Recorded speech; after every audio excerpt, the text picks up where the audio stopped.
fait un peu frais, on est le matin.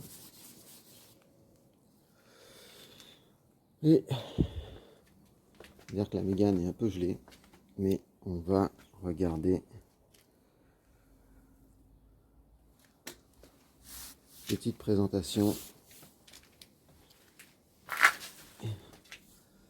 de cette Alpine. Alors, j'ai fait froid. Donc c'est quoi? C'est une Alpine A110S. Donc on la reconnaît à son petit logo Alpine noir.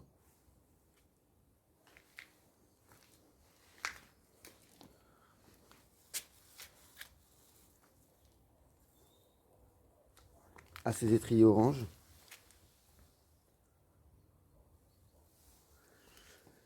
Alors au lieu du drapeau français, ici on a effectivement du petit carbone, ici, et à nouveau du orange. Donc, madame a eu froid cette nuit.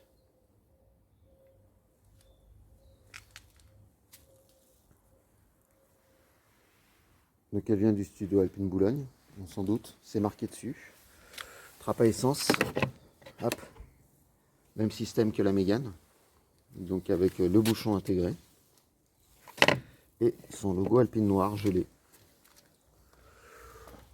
Donc sur l'avant, on a également affaire, enfin je trouve la couleur des jantes assez jolie. Pas très salissante parce qu'on a roulé hier, elles sont bien crado. Mais quand on voit et qu'on nettoie, ah, putain c'est complètement gelé ici. Waouh, c'est un peu ouf.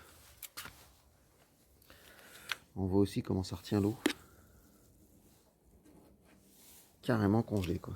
Mais c'est pas grave, quand on démarrera le moteur, ça va réchauffer vite. Bon, je plaisante, hein, le moteur n'est pas à l'avant, donc aucun rapport.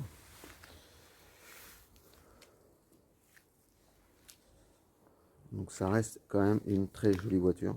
On peut dire ce qu'on veut, mais et là je trouve qu'avec les phares gelés, ça fait des phares blancs. Ce qui est très marrant.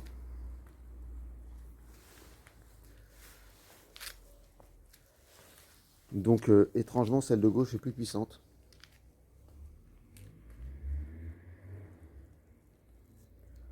Donc la petite Mégane fait une quinzaine de chevaux de plus que l'Alpine, mais je sais pas si on vise bien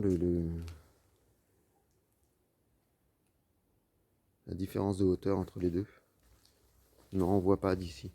En fait, c'est marrant parce que je regarde avec la caméra et puis je regarde.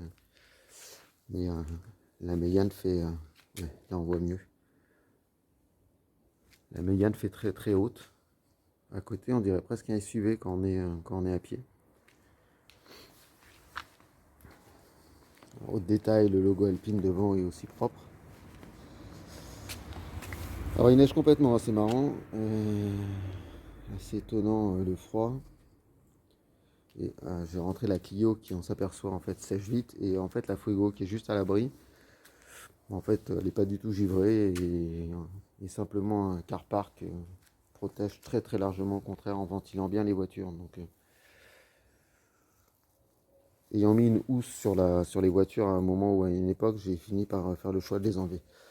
Alors, franchement, franchement quoi. Franchement, voilà, ça a vraiment de la gueule. On n'est pas obligé d'aimer. Mais ça reste quand même vraiment joli en présentation extérieure et en voiture. Voilà. Alors sur les commodités extérieures, enfin voilà, ça c'est les écopes d'air, donc qui sont fonctionnelles. Et puis là, il y a un double bossage sous le capot qui est très joli. En vrai, gelé un peu moins, on va dire. Je sais pas si on le voit. Si on le voit légèrement. Mais le capot a deux bosses. Juste, excusez-moi, je fais super gaffe en reculant parce que je ressemblais à rien. Voilà. On peut pas non plus dire que l'arrière soit... Même si c'est pas ma vision favorite, mais je trouve qu'il est vraiment très très très très très joli aussi et très réussi. Très réussi. Vraiment une très jolie voiture.